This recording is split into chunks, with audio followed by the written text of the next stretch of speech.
Have you ever wondered how one of the wildest dreams in Pi Network history, the so-called $314,159 per Pi valuation, went from being a viral community vision to a controversial myth? What if I told you that this idea, despite being mathematically impossible, shaped the entire direction of the Pi Network for years, and even influenced how the core team handled communication and strategy? Yes, we're diving into the infamous GCV, Global Consensus Value, and how it became one of the most hotly debated topics in Pi Network history.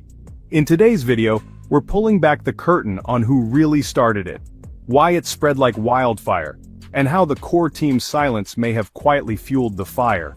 But most importantly, we're going to talk about where the Pi community should go from here, and what it really takes to build value that lasts. Now let me ask you this.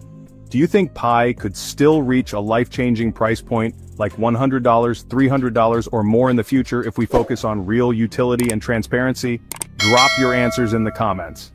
And while you're at it, don't forget to check out my previous videos on the Pi Network mainnet launch, KYC problems, and the latest updates. Link is in the description below.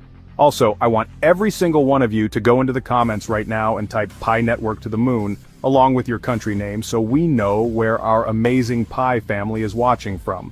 Smash that like button, share this video with your fellow pioneers, and of course subscribe so you don't miss any hot updates on Pi Network, price predictions, KYC, and mainnet migration problems. And hey, join our Telegram and Facebook community too. We're growing every day and would love to have you part of the conversation. Just a reminder, this video is for entertainment and educational purposes only. It's not investment advice in any way, shape, or form. Alright, pioneers, buckle up, because what you're about to hear might just change how you see the entire Pi journey. Let's get started. Once upon a time in the rapidly growing Pi Network ecosystem, there was a dream. A big, bold, jaw-dropping dream that a single Pi coin could be worth over $314,000. Not $3.14, not $314, but a mind-blowing $314,159. This dream didn't come from Wall Street analysts or blockchain economists. It came from within the Pi community itself, from a group of pioneers who believed Pi had the potential to rewrite financial history. These early visionaries weren't trying to scam or deceive. In fact, they were incredibly passionate. They organized global barter events, trained local leaders, hosted conferences, and pushed this vision with all their might. They believed that Pi could bypass traditional market dynamics and that its value could be set by community consensus alone. And so the term GCV, Global Consensus Value, was born. But here's where things start to unravel. Despite the impressive grassroots movement and the hundreds of thousands, maybe millions of pioneers who rallied behind the idea, something crucial was missing: reality. You see, the Pi core team, the ones with real control over Pi's ecosystem, never officially confirmed GCV as a legitimate or achievable goal, but they also didn't outright deny it either. This created a vacuum. Into that vacuum rushed rumors, speculation, hopes, and yes, confusion. The core team's carefully chosen words like, "Pi is worth what pioneers make it worth," allowed GCV to flourish unchecked. Was this intentional? Strategic? Maybe. After all, the buzz around GCV brought in waves of new users, and that kind of organic viral growth is something every project dreams of. But here we are today, in the era of the open mainnet. Pi is trading on exchanges, and the reality has hit like a cold splash of water.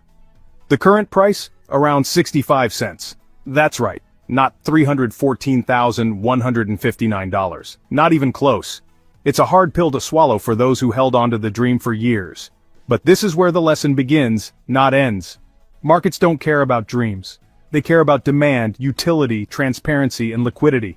You can have the most dedicated community in the world, but if no one is buying your coin for real money at a high price, the value simply isn't there. That's not negativity, that's economics.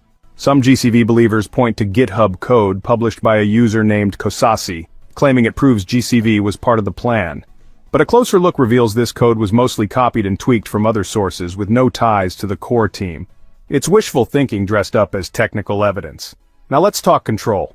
A big argument from the GCV camp was that the community, the pioneers, could decide the value of Pi. But here's the kicker. The vast majority of Pi isn't even in circulation. The core team still holds most of it. They control when, how, and how much Pi enters the market. So if you're thinking price can be dictated by a few million users bartering bananas and t-shirts, you're overlooking who really holds the power. Speaking of bananas, let's get into the barter story.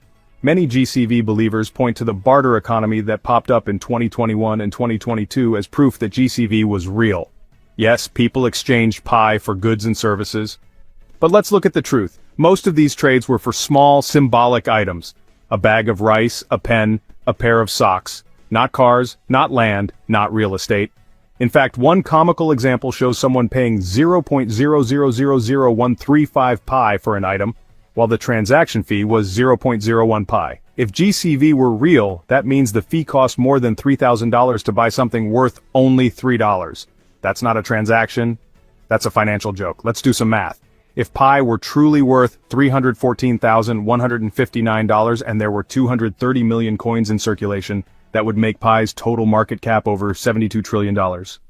So where does that leave us? To GCV believers, your passion built this community, and that matters. But now it's time to shift from wishful thinking to real action. If Pi is going to thrive beyond Telegram chats, we need real utility, transparency, and adoption. To the core team, your silence on GCV has created more confusion than clarity. If trust is the goal, honest communication has to come first. And to every pioneer, it's time to refocus. Let's demand transparency about tokenomics, about how many coins exist, how many are locked or unlocked, and who holds what. Let's push for faster KYC approval and full mainnet migration for those still stuck in limbo. Let's protect unverified balances and ensure validators are rewarded fairly. And most of all, let's focus on building an ecosystem where Pi is actually used, not just dreamed about. Where people buy things they need, where businesses accept Pi as payment, where developers build dApps and tools that create demand. That's how we reach $1, then $10, maybe one day $100. And yes, if we play our cards right over the years, even more. But that journey starts with truth, not fiction. With use cases, not hashtags. With effort, not hype. Pi has the potential to become something extraordinary. But we must build that future on solid ground, not shaky myths. So there you have it. The story of GCV. From a dream born in the hearts of passionate pioneers, to a movement that swept the world, to the reality check that markets eventually delivered. It's a story of belief, of silence, of misunderstanding, and now, of rebirth. Because Pi's real value lies not in made-up numbers, but in what we build together, starting today. If you got value from this breakdown, hit that like button, share this video, and subscribe for more in-depth Pi Network news, price predictions, KYC solutions, and everything mainnet related. This channel is your #1 spot for staying ahead in the Pi world. Now let me ask you, what do you think is a realistic price for Pi in the next year? Drop your predictions in the comments. And if you've got questions, corrections, or even your own GCV story, I'd love to hear it. The comment section is wide open. Thanks for watching, pioneers. I appreciate every one of you. Stay focused, stay grounded, and I'll see you in the next video.